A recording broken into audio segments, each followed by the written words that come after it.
குழந்தைகளை பொதுவாகவே ஒரு சாமானை தொட போறதே தொடாத அப்படின்னு சொன்னா எல்லா குழந்தைகளும் அப்படி கேட்கிறாரு. சில குழந்தைகள் தொடாம வந்து உட்காந்துக்கும். இன்னும் சில குழந்தைகள் என்ன பார்க்கும், நம்மளை இப்படி பார்த்துட்டே இப்படி கையை நீட்டுவாங்க.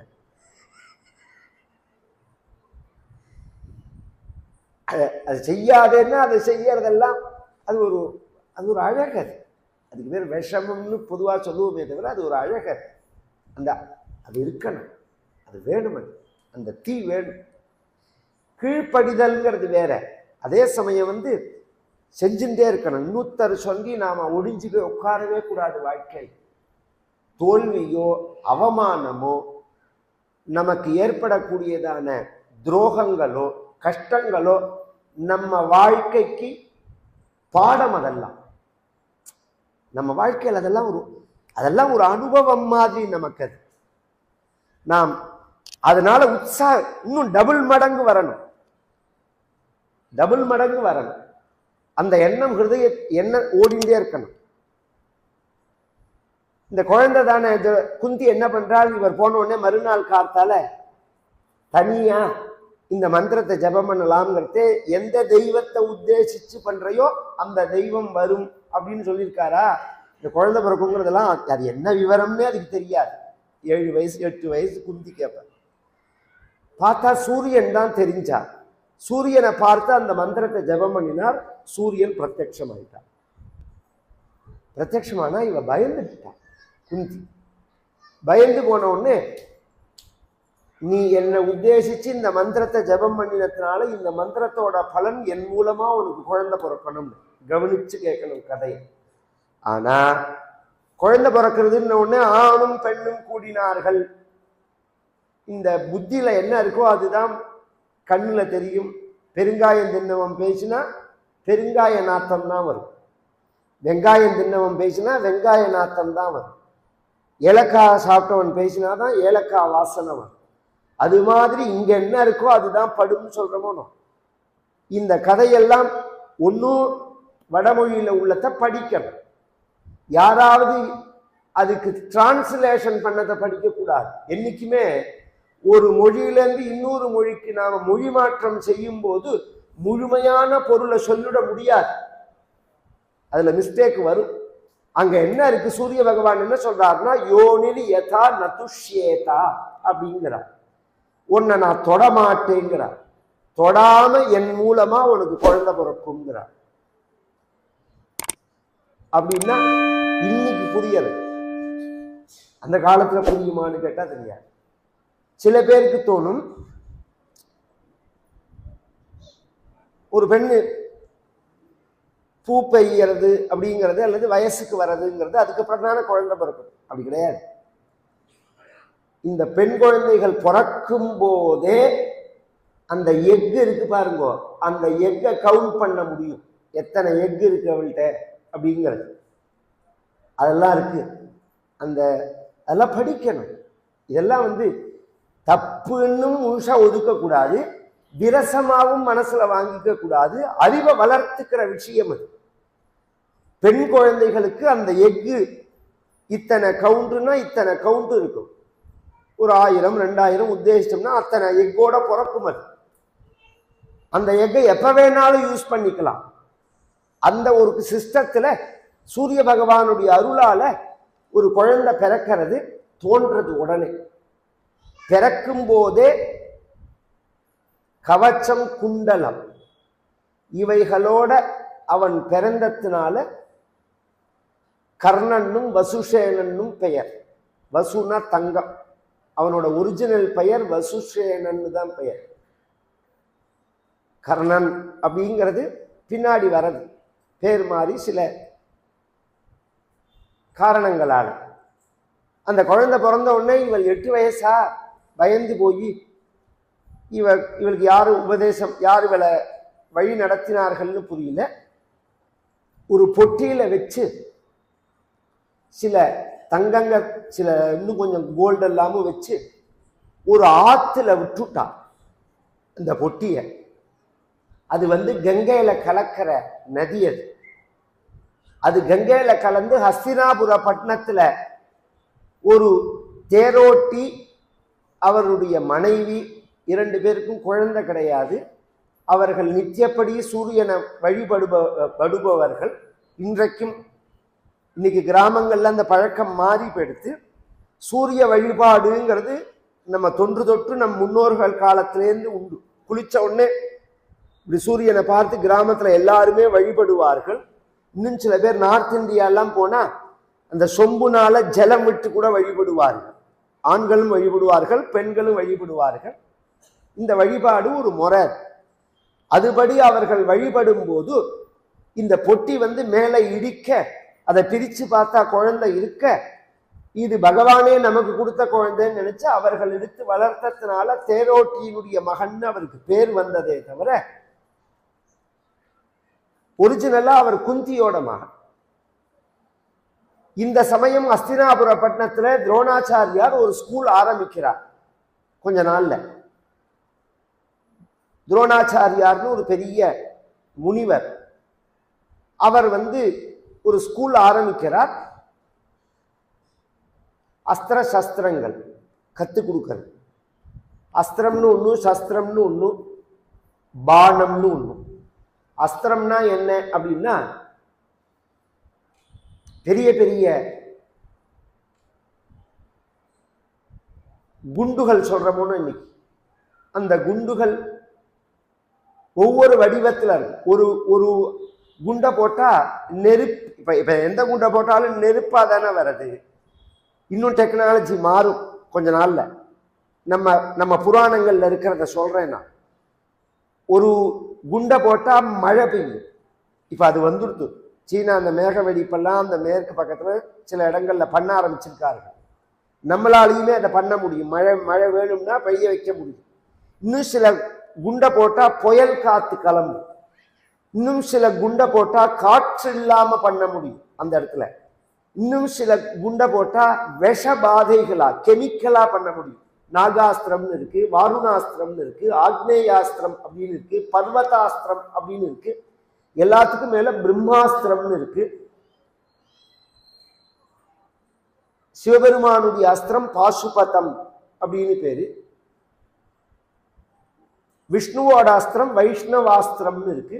இந்த 3க்கும் பிரதி கிடையாது. பிரதினா எதிர்மறையா இதை பண்ண முடியும், தடுக்க முடியாது. இப்ப அக்னி சம்பந்தமா ஒருத்தர் குண்டு போட்டா வாருணாஸ்திரம்ங்கிற ஜலம் குண்டை போட்டோம்னா அந்த அக்னியை அணைச்சும். காற்று வாயவியாஸ்திரம்னு ஒருத்தர் போட்டா அதற்கு பதிலா பர்வதாஸ்திரம்னு ஒண்ணு இருக்கு, மலை மாதிரி அதை தடுக்கிறத போட்டா அந்த காற்றை நிறுத்திடும். நாகாஸ்திரம்னு விஷபாதைகளுக்கு ஒரு அஸ்திரத்தை போட்டா அதுக்கு பதிலாக காருடாஸ்திரம்னு இருக்கு, விஷத்தை போக்குற அஸ்திரம் இருக்கு, அதை பண்ண முடியும். இது மாதிரி நிறைய சொல்ல முடியும். ஆனா இதுல பிரம்மாஸ்திரம், பாசுபதம், விஷ்ணுவோட வைஷ்ணவாஸ்திரம், இந்த 3க்கும் பிரதி அதுதான். பிரதினா பதில். பிரம்மாஸ்திரம் போட்டா பிரம்மஸ்திரத்தினாலதான் அதை கட்டுப்படுத்த முடியும்.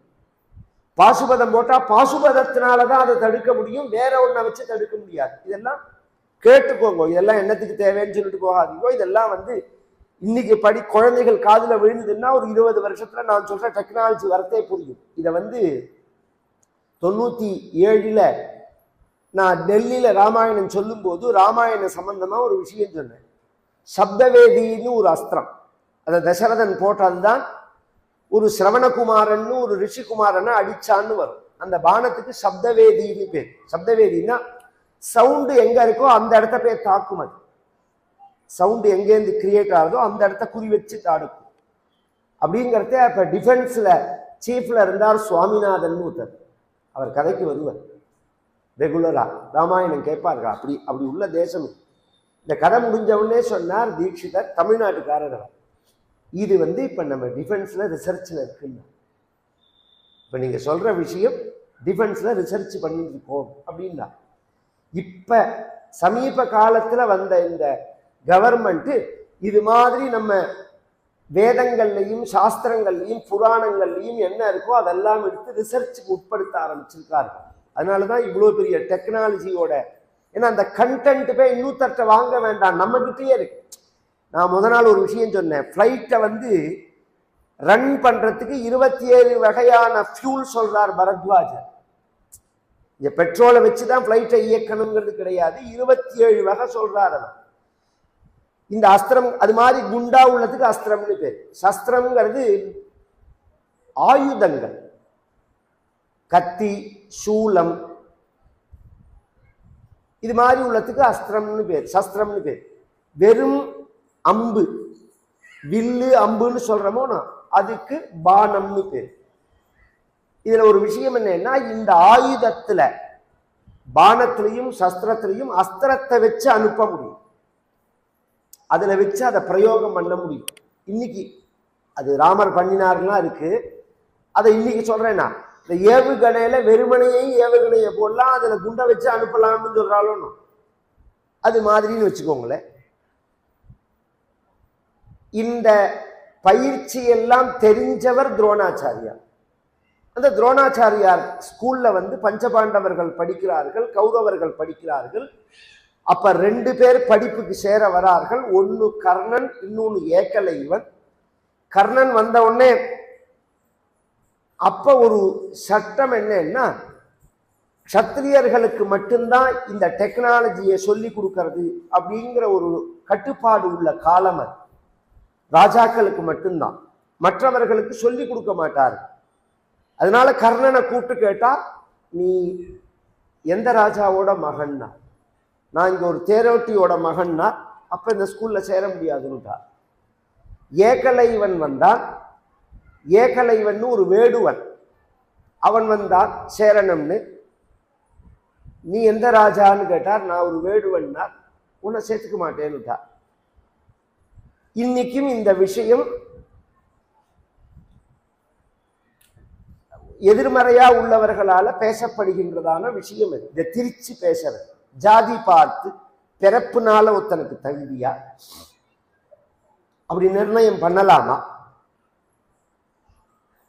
இவர் ஏகலைவனுக்கு ஏன் சொல்லி கொடுக்கல அப்படின்னா புரியுற மாதிரி சொல்றேன். உங்களுக்கு நன்னா அந்த ஆயுதத்தை பழக்க தெரிய, அதை உபயோகிக்க தெரியற நாலெட்ஜ் வேற, உங்களுடைய குணாதிசயம் வேற. புரியுற மாதிரி சொல்றேன். துப்பாக்கியை சுட தெரிஞ்சவர்கள்லாம் போலீஸ் ஆயிட முடியுமா? துப்பாக்கி இந்த நாட்டை காப்பாத்துற ராணுவ வீரர் கையிலையும் இருக்கு, போலீஸ்காரர்கள் கையிலையும் இருக்கு, இந்த நாட்டை நாசம் பண்ற தீவிரவாதிகள் கையிலையும் இருக்கு. ஒரே துப்பாக்கி தான். யார் கைக்கு போறதுங்கிறத பொறுத்து அதனுடைய உபயோகம் மாறுறது. இந்த ஏகலைவனுக்கு ஏன் சொல்லி கொடுக்கல, கர்ணனுக்கு ஏன் சொல்லி கொடுக்கலங்கிறதுக்கு சொல்றேன். ஏகலைவனுக்கு ஏன் சொல்லி கொடுக்கலன்னா, ஏகலைவனை இவன் அனுப்பிச்சுட்டான். கொஞ்ச நாள் கழிச்சு காட்டுக்கு போனார். இவர்களோட ஒரு நாய் வந்தது. பொதுவா காட்டுல போகும்போது இதெல்லாம் ஒரு ஆச்சரியமான விஷயம். காடுகள்ல உள்ள போறதே நாயை பழக்கிருப்பாருங்க. ஏன்னா அந்த புதர்ல எல்லாம் மிருகங்கள் இருந்தா நாய் ஸ்மெல் பண்ணும், நமக்கு கண்ணுக்கு தெரியாது. இன்னைக்குமே பழனி மலை அடிவாரத்துல உள்ளவர்கள்லாம் பார்த்தேன், இப்ப ராஜபாளையம் நாய்ங்கிற போனும் அது அந்த வகையை சேர்ந்ததுதான். அந்த அளவுக்கு அது காட்டுல பழக்கப்பட்டதா இருக்கும். அதுதான் அதெல்லாம் விட்டுட்டோம். இந்த சப்பாத்தி மாவு மாதிரி உள்ள நாய் எடுத்து வளர்க்குறோம். சப்பாத்தி மாவு புரோட்டா மாவு மாதிரி இருக்கிற நாயை எடுத்து வீட்டில் வளர்க்குறோம். ஒன்றுக்கு உபயோகம் கிடையாது, தண்ட செலவு. ஒரு குழந்தைய படிக்க வச்சாலாவது பிரயோஜனம் உண்டு, ஒரு குழந்தைக்கு கல்யாணம் பண்ணினாலாவது உண்டு. ராஜபாளையம் நாயெல்லாம் உருவி விட்டா மாதிரி இருக்கும். உடம்பு பிடிச்சதுன்னா அது விட்டாதான் விடலாம், உங்களாலலாம் கையை விட்டுவிட முடியாது. அந்த அளவுக்கு ஒரு உயர்ந்த வகையை சேர்ந்த நாய்கள், மாடுகள், யானைகள் இருந்த தேசம் இது. அதுக்காக சொல்லவர். அதெல்லாம் நாம ஏதோ ஒரு பேச்சில கூட நான் இதுக்காக சொல்லல, ஒரு ஞாபகம் வந்ததுனால சொல்றேன். நம்ம பிஎம் சொன்னார் இந்த மன் கி பாத்ல சொல்லும் போது, எல்லாரும் ராஜபாளைய நாய் வழங்கும்னா. யாருக்கா கேட்பாளா தெரியல எனக்கு. வீட்டுல ராஜபாளைய நாய் வழங்கும் அப்படின்னா, ஏன்னா அதுல உயர்ந்த ராஜபாளையம்னு ஒரு வகை, அது மாதிரி நிறைய வகை இருக்கு. நாட்டு நாய் ரொம்ப இதுவா இருக்கும், அந்த ஸ்மெல் பண்ற சக்தி கூட இருக்கும். அது அந்த நாய் போய் திரும்பி வரத்தே பார்த்தா அது வாயில ஸ்டிச்சிங் இருக்கு ஒரு அம்பால. அதால வாயை திறக்க முடியாதபடிக்கு வாயை யாரோ தைச்சிருக்கா. துரோணாச்சாரியாரும் அதை பார்க்கிறார், கூட வந்த ஸ்டூடெண்டான அர்ஜுனனும் பார்க்கிறான். இந்த நாயை யார் வாயை தைச்சது அம்பால அப்படின்னு உடனே இவன் யாரா வாயை தைச்சதுன்னு தானே நாம கேட்போம். அர்ஜுனன் கேட்கிறான், இப்படி ஒரு வித்தை எனக்கு சொல்லிக் கொடுக்கலையே குருநாதரேன்னா. இப்படி ஒரு வித்தை இருக்கா? வாயை தைக்க முடியுமா ஒரு அம்புனால? இல்ல, துரோணர் சொன்னாரு, எனக்கே தெரியாதுடா, இது யார் பண்ணினான்னு பாப்பவான்னு போனா முன்னாடி அந்த நாயை விட்டா அதுவே காமிச்சுது. அங்க ஏகலைவன் இருக்கா. ஏகலைவனை பார்த்த உடனே துரோணருக்கு அடையாளம் தெரியல. இவன் முதல்ல ஸ்கூல் சேல வந்தாங்கிறதுலாம் தெரியல. அவனை பார்த்து கேட்கிறார், இந்த நாயை யார் வாயை தைச்சான்னா, நான் தான் தைச்சேன்னா. ஏன் தைச்சேன்னா குலைச்சுட்டே இருந்தது அதனால தைச்சேன்னா. இப்படி ஒரு வித்தையை நீ யார் உனக்கு சொல்லி கொடுத்தாருனார். யாருடைய சிஷ்யன் நீன்னார். துரோணாச்சாரியருடைய சிஷ்யன் நான். வேணும்னே உடனே அர்ஜுனன் பார்க்கறான். உடனே துரோணர் சொன்னார், நான் தான் துரோணாச்சாரியார், நான் உனக்கு எங்க கிளாஸ் எடுத்தேன்னா. இதோ பாருங்கன்னா ஒரு ஸ்டார்ச் பண்ணி வச்சிருக்கான் சிலை, துரோணர் மாதிரி. உங்கள்கிட்ட நான் ஸ்கூல்ல சேர வந்தேன், நீங்க சொல்லி கொடுக்கல, அதனால உங்களை மானசீக குருவா மனசுல வச்சிருந்து உங்க சிலை முன்னாடி நான் பயிற்சி பண்ணேன், எனக்கு தானாவே வந்ததுன்னா. அப்ப நான் தான் குருவா உனக்குன்னு கேட்டார். ஆமான்னா. குரு தட்சிணை கொடுக்கணுமா வேண்டாமா? நீ எங்கிட்ட நான் என்ன குருன்னு சொல்லி நீ எங்கிட்ட இருந்து நீ கத்துண்ட அப்படின்னு நினைச்சேன்னா எனக்கு குரு தட்சிணை கொடுக்கணுமா வேண்டாமா? கண்டிப்பா கொடுக்கணும். என்ன தட்சிணை கொடுப்பேன்? நீங்க எதை கேட்டாலும் கொடுப்பேன். எதை கேட்டாலும் கொடுப்பியா? கொடுப்பேன். உன் வலது கை கட்ட விரலை கொடுன்னு. உடனே ஒரு கத்தி எடுத்தான், வெட்டினான், கொடுத்தான் துரோணாச்சாரியார் கையில. இது இன்னி பெருந்தும் கான்ட்ரவர்சியான விஷயம். முதல்ல அவர் சொல்லி கொடுக்க மாட்டேன்னு சொன்னது ஒரு பிரச்சனை, ஜாதி பார்த்தாரே அப்படிங்கிறது. ரெண்டாவது, இவ்வளோ திறமசாலியானவனுடைய கையில உள்ள கட்டவரலை வெட்டலாமா அப்படின்னு. இதெல்லாம் ஆழ்ந்து இந்த விஷயத்தை பேசுறவர்கள்ட்ட கேட்டாதான் இது புரியும். இந்த ட்விஸ்ட் பண்ணி விடுறவர்கள்ட்ட கேட்டா புரியாது. முதல் விஷயம், அந்த காலத்துல ஒரு வரம்பு இருந்தது. சத்திரியர்களுக்கு தான் இந்த உயர்ந்த வித்தையை சொல்லி கொடுக்கறதுங்கிற ஒரு வரம்பு இருந்தது. அதனால அது ஒரு நிலை. ரெண்டாவது என்ன நிலைன்னா, ஒரு சின்ன உதாரணம் சொல்றேன். ஏன் கட்டவரலை வாங்கினார் அப்படின்னா, ஒரு நாய் கொலைச்சா என்ன பண்ணணும்? நாம ஒரு கல்லை எடுத்து சூடுனா நாய் ஓடி போயிட போறது. இதுக்குன்னு ஒருத்தன் மெனக்கட்டு துப்பாக்கி எடுத்து சுடுவனா நாய். அப்ப துப்பாக்கி எடுத்து சுடுற மாதிரி பானத்தை போட்டு அது வாயை தேய்ச்சான்னா இவனோட மனோபாவம் எப்படிப்பட்டதா இருக்கணும்? இவன் கையில அந்த கலை இருந்ததுன்னா உலகத்தை இவன் நன்மை பண்ணுவானா தீமை பண்ணுவானா? அதுதான் இந்த கேள்வி. நன்மை பண்றவர்கள் இன்னைக்கு அந்த குணம்தான் முக்கியம். மிலிட்ரியில எல்லாம் உங்களுக்கு பயிற்சி மட்டும் கிடையாது, முதல்ல உள்ள அந்த சொன்னதை கேட்கணுங்கிறதெல்லாம் இருக்கணும். எந்த சூழ்நிலையிலையும் அவசரப்பட்டுடக்கூடாது. இதெல்லாம் நிறைய விஷயங்கள் இருக்கு. அதனால அவர் கையை வாங்கினாரே தவிர பின்னாடி இந்த ஒத்த கட்டவரல் இல்லாமையே அவன் துரியோதனோட சேர்ந்து சண்டை போட போறான். இந்த ஏகலைவன் அவனை விட்டுருவோம். இந்த கர்ணன் என்ன பண்ணா, இதை விட்டுட்டு நேர பரசுராமர்கிட்ட போனான். துரோணாச்சாரியாருக்கும் அவர் தான் குரு. பரசுராமர்கிட்ட போன உடனே எனக்கு படிக்கணும்னா நீ அவர் ஒன்றும் ரொம்ப டீப்பா விசாரிக்கல, நீ க்ஷத்ரியனான்னு கேட்டார். ஆமான்னா சரி சொல்லு தரேன்னார். சொல்லி கொடுத்தார். எல்லாத்தையும் கத்துண்டார். பிரம்மாஸ்திரம்ங்கிறது கடைசியில தான் சொல்லி கொடுப்பாரு. அதை உட்பட சொல்லி கொடுத்துட்டார். ஒரு நாளைக்கு பரசுராமர் கர்ணனுடைய மடியில தலையை வச்சுன்னு தூங்குறார். ஒரு கருவண்டு கர்ணனுடைய தொடையில உட்கார்ந்து அந்த தொடைய தொலை போடுறது, அதுல இருந்து ரத்தம் வருது. குருநாத தலையை வச்சுன்னு தூங்குறாருங்கிறதுக்காக பேசாம இருக்கான் கர்ணன். பேசாம பார்த்துட்டு இருக்கான். தொடைய தொலை போடுறது, ரத்தம் வழிஞ்சு ஓடுறது. அது பரசுராமர் கொஞ்ச நேரத்தில் எழுந்திருந்தவர் இவன் தொடைய பார்க்கிறார், ரத்தம் இருக்கு. ஏன் கர்ணான்னா, குருநாதா நீங்க தூங்கின்றதுனால இந்த காலை அசைச்சா உங்க தூக்கம் கெட்டு போயிடுங்கிறதுக்காக நான் காலை அசைக்கல. உண்மையில சொல்லு, நீ சத்திரியன்.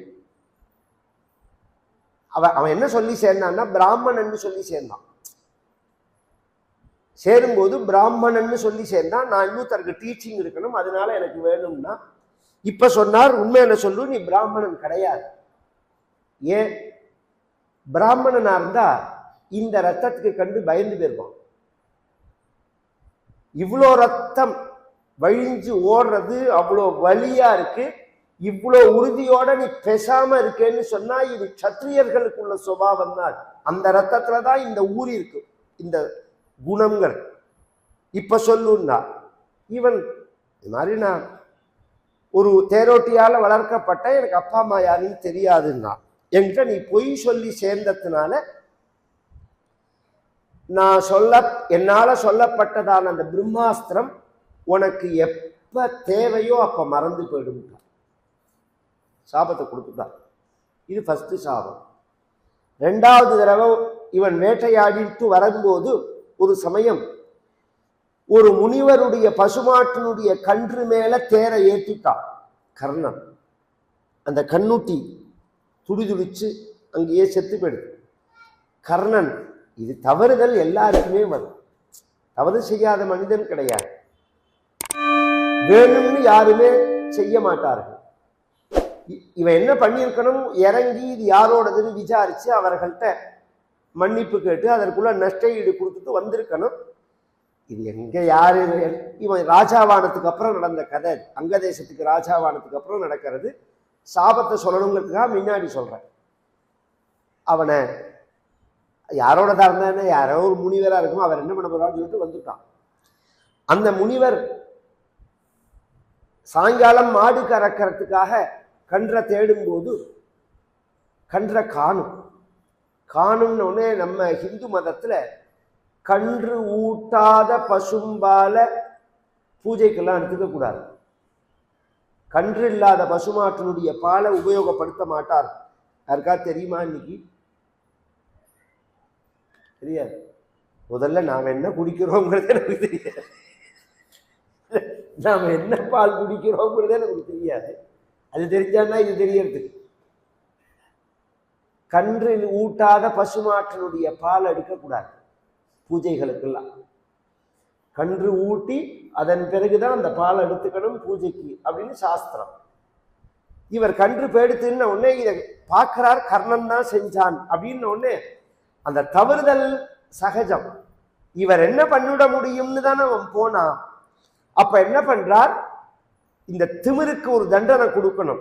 எந்த ஒன்னுடைய தேருடைய சக்கரமானது என் கன்று மேல ஏறினதோ அந்த சக்கரம், நீ ஒரு பெரிய யுத்தத்துல சண்டை போடும் போது வெற்றியை எதிர்பார்க்கிற சமயத்துல அந்த சக்கரத்தை பூமி வாங்கிக்கிட்டோம்னா பூமிக்குள்ள போகட்டும்னு சாபம் கொடுத்துட்டார். இந்த 2 சாபத்தை அடைஞ்சவனா இருக்கான்.